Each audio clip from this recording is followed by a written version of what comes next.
எப்பேற்பட்ட பிரச்சனைகள் இருந்தாலும் இந்த பதிவை மனப்பூர்வமாக கேட்டால் அந்த பிரச்சனைகளில் இருந்து விடுபடக்கூடிய ரகசியத்தை இது உங்கள் ஆழ் மனசுக்குள்ள எடுத்துட்டு போகும். கண்ணீரை விட சக்தி வாய்ந்தது எதுவுமே இல்லை. ஆனால் நீங்கள் விட்ட கண்ணீர் இனி சக்தியாக மாறணும். கடவுளோட கணக்கின்படி நீங்கள் கண்டிப்பாக பெரிய வாழ்க்கையை வாழ்ந்திருக்கணும். ஆனால் இன்னைக்கு வரைக்கும் ஆம வேகத்தில் உங்கள் வாழ்க்கையை போயிட்டு இருக்குதுன்னா அதுக்கு அடிப்படை காரணம் இந்த பல விஷயங்களால் நீங்கள் பாதிக்கப்பட்டு இருக்கிறீங்க. பொறுமையும் நிதானமும் முக்கியம்தான். அதுக்காக செயல்படாமல் இருக்கிறதுக்கெல்லாம் பொறுமை நிதானத்தை சொல்லிக்கிட்டே இருந்தீங்கன்னா கடைசி வரைக்கும் வாழ்க்கையில் எந்த இடத்துலையும் முன்னேற முடியாது. நரகத்தை மட்டும்தான் பார்க்குற மாதிரியான ஒரு சூழ்நிலையை கடவுள் உருவாக்கி விடுவார். ரெண்டே கதவுகள் தான். ஒரு கதவு மூடியாச்சு, இனி மூடப்படும். அந்த கதவு தான் தீங்கு வர வைக்கக்கூடிய கதவு.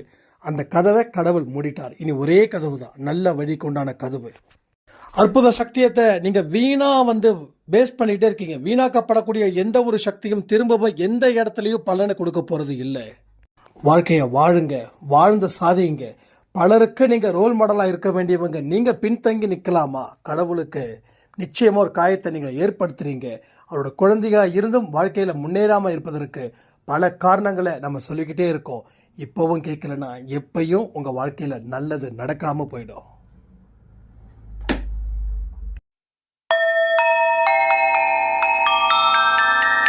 ஓம் சாயிரா சாயிரா, ஓம் சாயிரா சாயிரா, ஓம் சாயிரா சாயிரா, அன்பே சாயிரா, பேரன்பே சாயிரா, அகிலம் தளிக்க ஆத்மா விழிக்க அனுதினம் சாயிரா, எங்கள் அன்பே சாயிரா.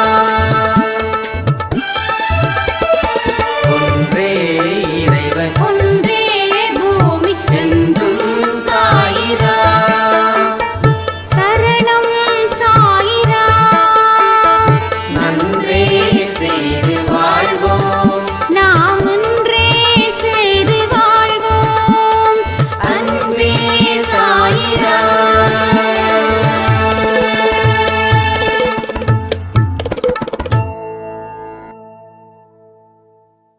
சாய்ராம். என் உயிரின் உயிரானவர்களே, நானும் பல தடவை பல பதிவுகளை கேட்டேன். பட் எதுலேயும் எனக்கு உடன்பாடு இல்லாமல் இருந்தது. இதற்கு மேலே அன்பை சாய் பதிவுகளை கேட்கணுமா? லைஃப்பில் தான் எந்த மாற்றமும் ஏற்படவே இல்லையே. என்னதான் அவர் சொல்கிறத எல்லாமே சரியாக இருந்தாலும் ஒவ்வொருத்தவங்களுடைய கர்ம பலன்கள் அதை அனுமதிச்சா தானே. அதுவும் அவர் பதிவில் சொல்லிட்டு தானே இருக்காரு. அதனால் என்னுடைய விருப்பத்தின்படியே நான் வாழ்ந்துட்டு போகிறேன். அது வாழ்வாக இருக்கட்டும், சாவாக இருக்கட்டும், பாவமாக இருக்கட்டும், புண்ணியமாக இருக்கட்டும், அன்பே சாயில் சொல்லக்கூடிய பதிவுகளை செய்கிற அளவுக்கு எனக்கு மனசு பக்குவம் படலைன்றதை தாண்டி என்னுடைய கர்மா அதை அனுமதிக்கலைன்னு நான் நினச்சிக்கிறேன் அப்படின்னு சொல்லி நான் ஒரு வாரம் நான் அன்பே சாய் பதிவை கேட்காமலே இருந்தேன். அதுக்கப்புறமா ஒரு 2 நாள் 3 நாள் என் வாழ்க்கை ரொம்ப சந்தோஷமாக இருந்தது. நான் நினச்சேன், அன்பே சாய் பதிவுகளை கேட்கும்போது கூட நம்ம ஏதோ ஒரு ஸ்ட்ரெஸ்ஸில் இருந்துக்கிட்டே இருந்தோம். ஆனால் பதிவுகளை கேட்குறத நிறுத்தின உடனே நம்ம விருப்பப்பட்ட வாழ்க்கையை வாழ்ந்துக்கிட்டு இருக்கோம். ரொம்ப சந்தோஷமாக, ரொம்ப ஹாப்பியாக இருக்கே அப்படின்னு நான் நினச்சேன். அடுத்த 3ஆவது நாளில் இருந்து என் மனசுக்குள்ள ஒரு விதமான பயம், ஒரு தயக்கம், ஒரு கோபம், ஒரு வெறுப்பு, இது எல்லாமே சூழ்ந்துக்குச்சு. என்னடா இது, ஃபஸ்ட்டு 2 நாள் ரொம்ப சந்தோஷமாக இருந்தோம், அடுத்த 3ஆவது நாளில் ஒன்றுமே நடக்கலை. துக்கப்படுற மாதிரியோ துயரப்படுற மாதிரியோ புதுசாக எதுவுமே நடக்கலை. ஆனாலும் ஏன் இந்த விஷயம் நமக்கு நடந்திருக்குன்னு தெரியல அப்படின்னு நினச்சி நான் யோசிச்சுக்கிட்டே இருக்கேன். இருக்க இருக்க இன்னும் பயம் ஜாஸ்தி ஆகுது. சட்டுன்னு கரெக்டாக 12 மணி இருக்கும், அன்பே சாயோட ஆடியோ நோட்டிஃபிகேஷனை வந்தது. அந்த பதிவை கேட்க கேட்க கதறி கதறி கதறி கதறி நான் அழுதேன். அந்த பதிவு தான் நேற்று நாம் கொடுத்த 12 மணி பதிவு. எதை வேணாலும் இழந்துடலாம், ஆனால் சாயப்பாவை இழக்கவே கூடாது. கடவுள் எவ்வளவு பெரிய விஷயத்தை இந்த அன்பே சாய் குடும்பத்தில் சொல்லியிருக்காரு. அப்போ நாம் நினச்சிக்கிட்டு இருந்தோம் நம்ம வாழ்க்கையில் எதுவுமே நல்லது நடக்கலைன்னு. ஆனால் நமக்கு தெரியாமல் நல்ல விஷயங்களை சாயப்பா சரி பண்ணுறாருன்னு சாயண்ணா நீங்கள் சொல்லியிருக்கீங்க. அது எனக்கு அன்னைக்கு தான் உண்மையாக்கப்பட்டது. இதற்கு அப்புறமும் நான் அன்பே சாய் குடும்பத்தை விட்டு போனேன்னா என்னை விட ஒரு பைத்தியக்காரி இந்த உலகத்தில் இருக்க மாட்டாங்க. சாரி சாயண்ணா, சாரி சாயப்பா அப்படின்னு சொல்லி ஒரு பெரிய ஆடியோ, இன்னும் நிறைய விஷயங்கள்லாம் நடந்தது. இது முக்கியமான பாயிண்ட்ஸை மட்டும் நான் உங்ககிட்ட சொல்லியிருக்கேன். அப்போ என்ன நடக்குது அப்படின்னா ஒன்றே ஒன்று நடக்குது. அவர் நடக்கிறாரு, நாம் அமைதியாக நடந்துக்கிட்டு இருக்கோம். வாத்தியார் பாடம் சொல்லி கொடுக்கும்போது மாணவர்கள் அமைதியாக இருப்பார்கள். அதுபோல தான் இங்கே நீங்களும் சரி நானும் சரி ஒரு பாடம் இங்கே உருவாக்கப்படுகிறது ஒவ்வொரு நாளும் ஒவ்வொரு பதிவுகள் மூலமாக. அந்த பாடத்தை அமைதியாக கேட்டுக்கொண்டு குறிப்பெடுத்து கொண்டு இருக்கிறோம் வாழ்க்கையை வாழ்வதற்காக. அப்போ கண்ணுக்கு தெரியாத பிரச்சனைகளை தீர்த்து வைத்து நெருங்கி நம்ம கூட வந்து கண்ணுக்கு தெரியும் பிரச்சனைகளாக இருக்கக்கூடிய விஷயத்தையும் கடவுள் ஒவ்வொன்றாக தீர்த்து வைத்து வாழ்க்கையை உயர்த்துவார். அப்போ இந்த சாய்ராமுடைய மனநிலையில் எத்தனை பேர் இருந்தீங்க, இப்போ இருந்துக்கிட்டு இருக்கீங்க? கமெண்ட் பண்ணுங்க. நான் ஒன்றே ஒன்று சொல்லவா, நீங்கள் ஹானஸ்டாக கமெண்ட் பண்ணால் ரொம்ப பிடிக்கும். இல்லை நமக்கு அப்படி தான் இருந்துச்சு, ஆனால் சொன்னால் தெய்வ குத்தமாயிடும், இல்லை இவர் தப்பாக நினச்சிக்க போகிறாரு அப்படின்னு நீங்கள் நினச்சிக்கவே வேண்டாம். எதுவாக இருந்தாலும் ஓப்பன் ஹார்ட்டடாக சொல்லுங்கள். நான் என்றைக்குமே சந்தேகம் எவ்வளவு இருக்குதோ அதை கேளுங்க, நான் நிச்சயமாக பதில் சொல்லுறேன். ஏன்னா கிளாரிஃபிகேஷன் இருந்தால் தான் வாழ்க்கையோட கிளியர் விஷன் நமக்கு தெரியும். கிளாரிஃபிகேஷன் உங்களுக்கு சந்தேகம், இதோட நீங்கள் எதையுமே செய்யாமல் இருந்தால் வாழ்க்கை தோ இப்போ என்ன நகருதோ இந்த ஆமை வேகத்தில் நகருது. ஆமை எப்படி நகரும்? அந்த வேகத்தில் இன்னைக்கு நகர்ந்துக்கிட்டு இருக்குது. இந்நேரம் நீங்கள் முயல் வேகத்தில் ஓடி இருக்கணும், ஆனால் ஆமை வேகத்தில் நகர்றோம். ஏன் தெரியுமா? கேட்க வேண்டிய விஷயத்தை கேட்குறோம், அதை செய்ய மறுக்கிறோம். அது ஒன்று. ரெண்டாவது, வாரத்தில் 2 நாள் கேட்குறோம், மீதி 5 நாள் கேட்கல. இந்த மாதிரி விஷயங்கள் நீங்கள் உங்களை எந்த அளவுக்கு அன்பே சாயில இணைச்சிக்கிறீங்களோ, அன்பே சாயில நீங்கள் இணைச்சிக்கிட்டு செயல்படுறீங்களோ அந்த அளவுக்கு ஆம வேகத்தில் இருக்கக்கூடிய வாழ்க்கை முயல் வேகத்தில் பிச்சுக்கிட்டு போகும். ஸோ நல்ல கருத்துக்களுக்கு சொந்தக்காரர்கள் அன்பே சாய் குடும்பத்தில் இருக்கிறவர்கள். அப்போ நல்லதுக்கு மட்டும்தான் நம்ம வாழ்க்கையில் வழி பிறக்கும். கெட்டதுக்கு திறந்த வழிகள் மூடப்படும். இப்போ நல்லதுக்கு ஒரு வழியை கதவை திறந்தது போல கெட்டதுக்கும் ஒரு வழியும் இருக்கு, கதவும் இருக்குது. சரியா? கெட்டதுக்கும் இருக்குது. நல்ல சக்தி ஒன்று இருக்குதுன்னா கெட்ட சக்தி சத்தியமாக இருக்குது. நான் இல்லைன்னு சொல்ல மாட்டேன். அதை தான் நீங்கள் பேயா பிசாசா பார்க்குறீங்க. கடவுள் சக்தியை, கடவுளை எப்படி எந்த மனுஷனாலையும் நேரடியாக பார்க்க முடியாதோ அதே போல கெட்ட சக்தியையும் ஒரு மனிதன் நேரடியாக பார்க்க முடியாது. கெட்ட சக்தி வெளியில இருந்து வருவது இல்லை, உள்ளே இருந்து வருகிறது. அதே போல தான் நல்ல சக்தியும். இந்த படிப்பைத்தான் அன்பே சாயில நாம் சொல்லி கொடுத்துக்கிட்டு இருக்கிறோம்.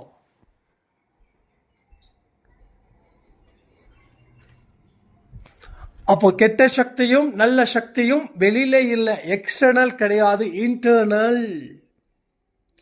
உள்ளுக்குள்ள இருக்கக்கூடிய கடவுள் தான் வெளியில இப்படி இருக்கிறாருன்னு சொல்லி காட்சிப்படுத்தப்படுகிறது.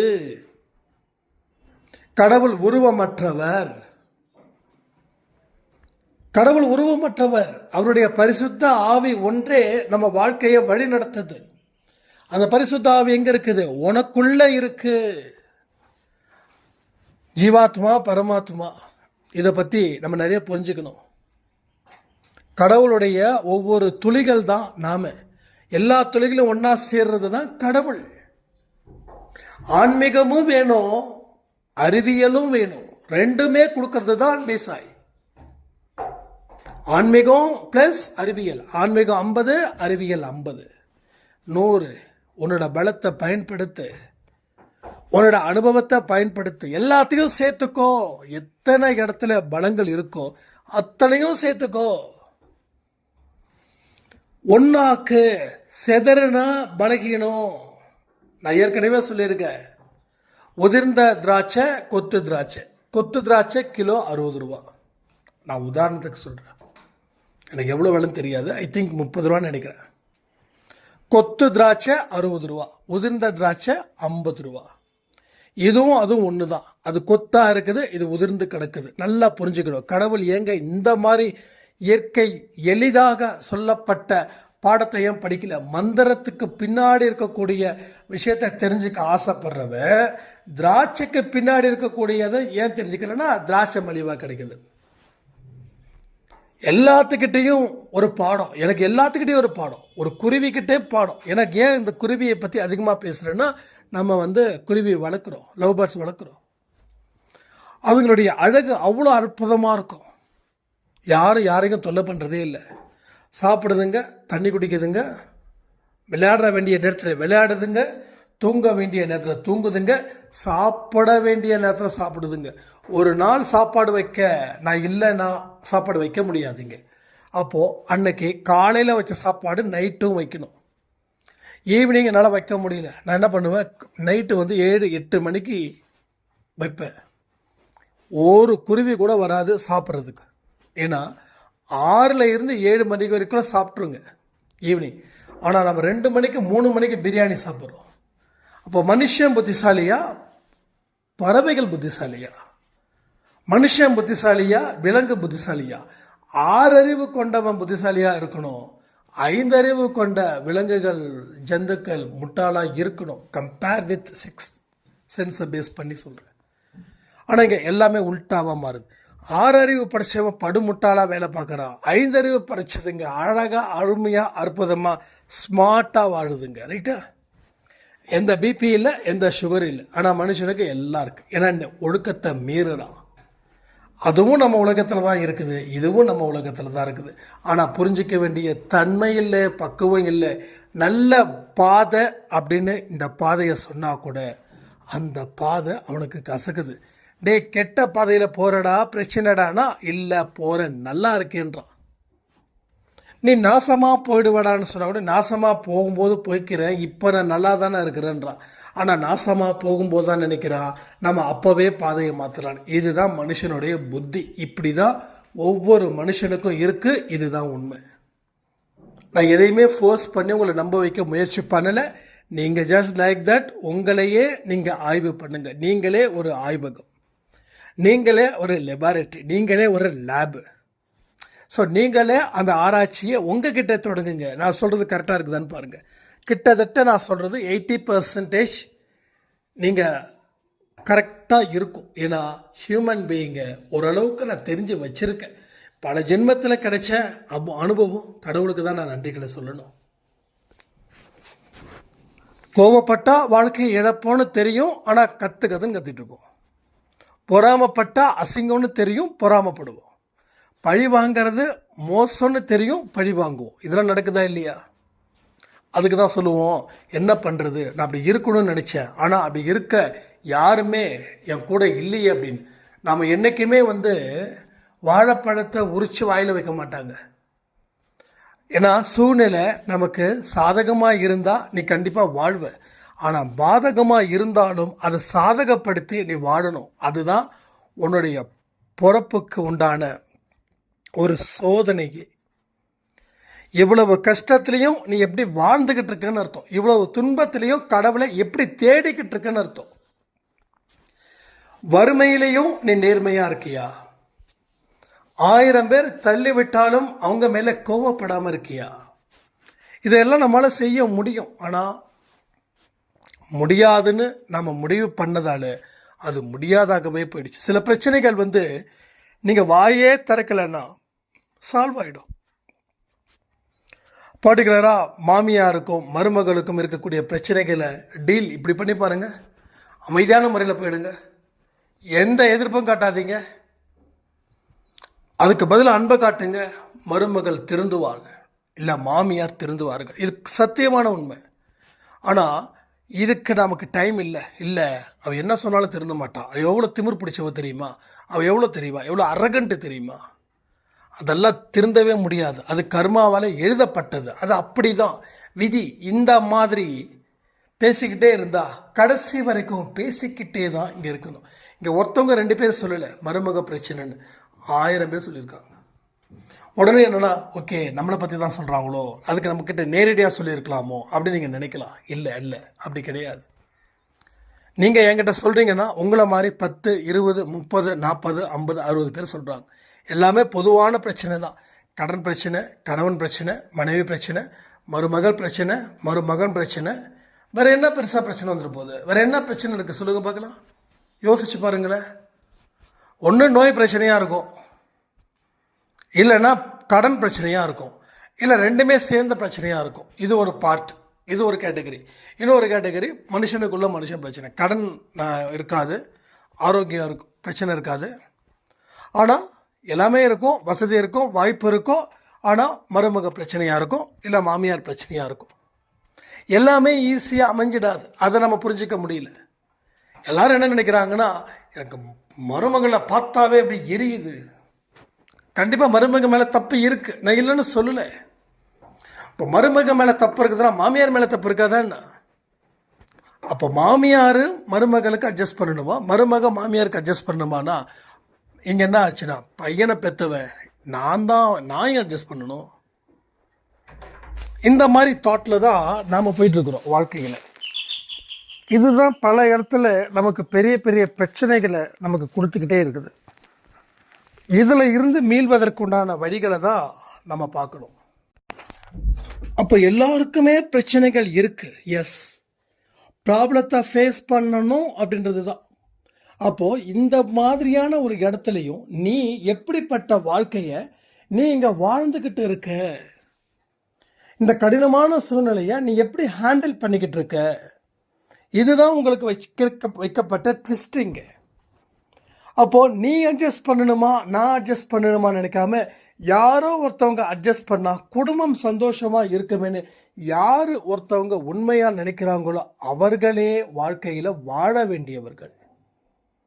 அவங்க தான் வாழணும். கோவப்படுறவன்லாம் வாழ்ந்துட முடியாது. நான் ஏன் விட்டு கொடுக்கணும், விட்டு கொடுக்காதவன் நான் அப்படின்னு சொல்லி பெருமைக்காக வாழ்கிறாங்களே அவங்களும் வாழ முடியாது. யார் வாழ முடியும்? என்ன பரவாயில்ல, சின்ன பொண்ணு தானே, விடு, நம்ம பொண்ணு, நம்ம மன்னிக்கிறோம். அது மாதிரி மாமியார் நினைக்கணும். மருமக எப்படி நினைக்கணும் தெரியுமா? நம்ம அம்மா என்னமோ எத்தனையோ சொல்லியிருக்காங்க, அறிவில்லையான்னு சொல்லியிருக்காங்க, திட்டியிருக்காங்க, அடிச்சிருக்காங்க, உதச்சிருக்காங்க. நம்ம அம்மா வயசு தானே நம்ம மாமியாருக்கு, பேசுனா பேசிட்டு போகிறாங்களே என்னப்போ அப்படின்னு நினைக்கணும். அப்போ என்ன ஆகுது, ஒரு 6 மாதத்துலேயே மாமியாருக்கும் மருமகளுக்கும் இருக்கக்கூடிய ரிலேஷன்ஷிப் சூப்பராக அமோகமாக இருக்குது. இங்கே அன்பே சாய் குடும்பத்திலே நடந்திருக்குது. மாமியார் பிரச்சனையும் மருமக பிரச்சனையும் நம்ம தனிப்பட்ட முறையில் அவங்களுக்கு ஆலோசனை வழங்கலை, ஆடியோவில் கொடுத்தது தான் அங்கே நடந்திருக்குது. அப்போ எல்லா இடத்துலையுமே பாசிபிள் இருக்குது. கொஞ்சம் அமைதியாக இருங்க. ஒரு மனுஷன் இல்லை நான் செய்வேன் அப்படின்னு இள ரத்தம் கொதிக்கத்தான் செய்யும். இள ரத்தமாக மட்டுமா கொதிக்குது? பழைய ரத்தமும் கொதிக்க தான் செய்யுது. எல்லா ரத்தமும் கொதிச்சுட்டு இருந்தால் என்ன ஆகுறது? கொதிச்சுக்கிட்டே இருந்தால் என்ன ஆகும்? உங்கள் வீட்டை ஒரு ரசமாக வைக்கிறீங்க, கொதி விடணும். கொதிச்சுக்கிட்டே இருந்தால் என்ன ஆகும்? பாத்திரம் எரிஞ்சிரும். ஏன்னா கொதிக்க கொதிக்க கொதிக்க எல்லாமே ஆவியாக போயிடும். அப்படி தான் இங்கே மனுஷன் ஆவியாகி பாவியாகி பேயாக மாறி சுற்றிட்டு இருக்கான். அப்போ நல்ல சக்தி கெட்ட சக்தி எங்கேருந்து வருதுன்னா உனக்குள்ளே இருந்து தான் வருது. அங்கே இருந்து தான் எல்லாமே தயாராகுது. அப்போ அதை அந்த இடத்துல நீ அடக்கிடு. அந்த இடத்துல நீ அதை அடக்கிட்டனா உன் வாழ்க்கையில் சுவாரஸ்யத்துக்கு பஞ்சமே இல்லாத ஒரு வாழ்க்கையை நீ வாழ்வாய். ஸோ வாய்ப்புகள் நிறைய இருக்குது, ஏகப்பட்டது இருக்குது. அதாவது எனக்கு வாய்ப்புகளே வரலைன்னு சொல்கிறவன் உண்மையிலே சொல்கிறேன், அவன் அடி முட்டாள், ஒன்றுமே தெரியாத ஒரு முட்டாள், ஏமாறுறதுக்குன்னு பிறந்தவன் அவன். எனக்கு வாய்ப்பே இல்லைங்க, ஒரு வாய்ப்பு கூட இல்லைங்க. எங்கள் அப்பா சொத்து சேர்த்து வைக்கிறேன்னு சொல்கிறான் பாருங்க மகன், அவன் உலகத்திலே வாழ்வதற்கு தகுதியே இல்லாதவன் என்னோட கணக்குப்பட. நிறைய இங்கே பிரச்சனை இருக்குது. என் அப்பா ஏதோ சொத்து சேர்த்து வச்சுருந்தாருன்னா நான் ஏன் கஷ்டப்படணும் அப்படின்னு என்கிட்ட சொல்கிறாங்க, என்கிட்டயே சொல்கிறாங்க. அதான் அன்பே சாய் குடும்பத்தில் இருக்கிறவங்க. என்ன அர்த்தம் அது? அப்பா சொத்து சேர்த்து வச்சா நீ கால் ஆட்டிட்டு சாப்பிட்டு போயிடுவியா? அப்போ உன் அப்பா உழைக்கணும், நீ ஹாப்பியாக இருக்கணும் லைஃப்பில். நாளைக்கு உன் பையன் என்ன நினைப்பான்? அப்பா சேர்த்து வச்சதெல்லாம் என் அப்பா சாப்பிட்றான், அவன் அப்பா சேர்த்து வச்சதெல்லாம் என் அப்பா சாப்பிட்றான். அப்போ என் அப்பா எனக்கு என்ன சேர்த்து வச்சான்னு அவன் நினைக்கும் போது உன்னை வீட்டை விட்டு கதவை தள்ளி தர எடுத்து வெளில தூக்கி போடுவான். பசங்களுக்கு நாம் ஒரு ரோல் மாடலாக இருக்கணும். அப்பா சம்பாதிச்சு வைக்கட்டும் 1000 கோடி, ஆனால் நீ என்ன சேர்த்து வச்ச? நீ ஒரு 10 கோடி கூட சேர்த்து வைக்கலையே. அப்போ அப்பா சேர்த்து வச்சதை ஒவ்வொரு வருஷமும் விற்று விற்று சாப்பிட்டுட்டு இருக்கேன்னா இப்போ உனக்கு எதுக்கு மனுஷ ஜென்மம்? உனக்கு எதுக்கு வாழ்க்கை? புரியுது? அதான் நான் சொன்னேன். என்ன நீங்கள் அன்பே சார் எத்தனை வருஷமாக பார்க்குறீங்க? நான் 4 வருஷம் பார்க்குறேன் சாயண்ணா. அப்பா மட்டும் எங்களுக்கு நல்லா ஸ்ட்ராங்காக இருந்திருந்தாருன்னா எங்களுக்கு இந்த நிலை வந்திருக்காதுன்றான். சரி சொல்கிறாரு, நான் அவன் சொல்கிறது, சாரி மன்னிச்சிருங்க. அப்போது அப்ப சொத்தில் நீ அப்ப சொத்தையே ஆட்டையை போடணும்னு நினைக்கிறவன் நீ அடுத்தவன் சொத்தில் சும்மா விடுவியா? அதை நான் சொன்னேன். நான் எனக்கு கொஞ்சம் திட்டியே விட்டேன். நான் இது 2 நாளைக்கு முன்னாடி நடந்த ஒரு விஷயம். அது எங்கள் அப்பா அம்மாட்ட சேர்த்து வச்சேன்னா எனக்கு ஏன்னா இந்த நிலைமை ராஜா வாழ்க்கை வந்துட்டு போயிருப்பேன். இப்போ பாருங்கள், நான் ரொம்ப கஷ்டப்படுறேன். மாதம் சம்பளம் எனக்கு 15,000 தான் வருது. இதை வச்சு என்னால் சமாளிக்க முடியல. என் மனைவியும் வேலைக்கு போகிறா. அப்பா மட்டும் நல்லா பொறுப்பாக இருந்திருந்தாருன்னா இன்றைக்கி என் இந்த நிலைமை வந்திருக்காது. அப்போ என்ன அர்த்தம்? அப்பாவோட சொத்தை நான் முடிச்சிருவேன் அப்படின்னு. அப்போது அப்பாவும் ஒரு மனுஷன் தானே. அப்போ சொத்து சேர்த்து வைக்கிறவன் தான் அப்பனா, சொத்து சேர்க்காதவன் அப்பா இல்லை சொப்பனா.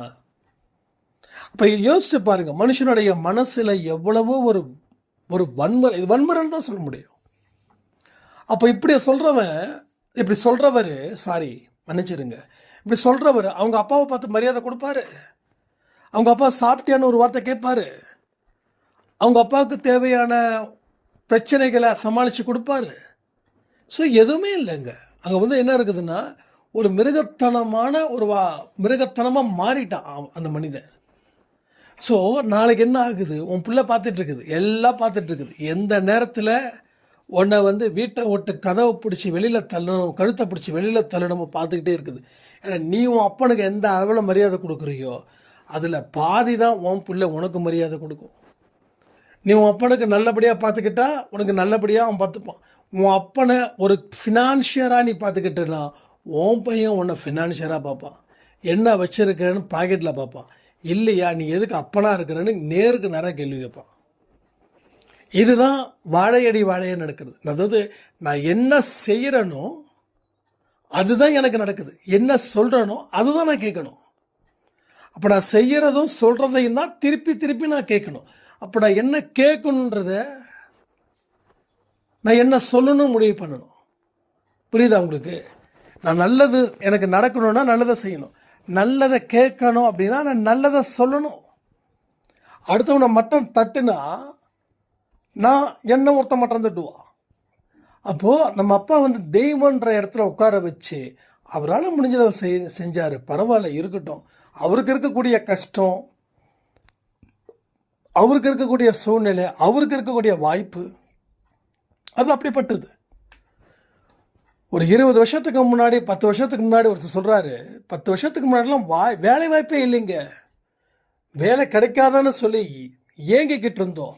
ஆனால் இன்னைக்கு எல்லாருக்குமே வேலை கிடைக்குது. இந்த ஸ்விக்கி, ஜொமேட்டோ, இந்த ரேப்பிடோ இதெல்லாம் வந்ததுக்கப்புறம் எல்லா யங்ஸ்டர்ஸ்க்கும் ஒர்க் இருக்குது.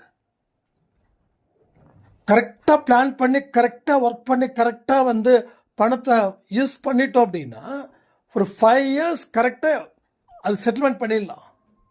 அடுத்த 5 இயர்ஸில் நம்ம வந்து இன்னும் நல்லா பண்ணலாம்.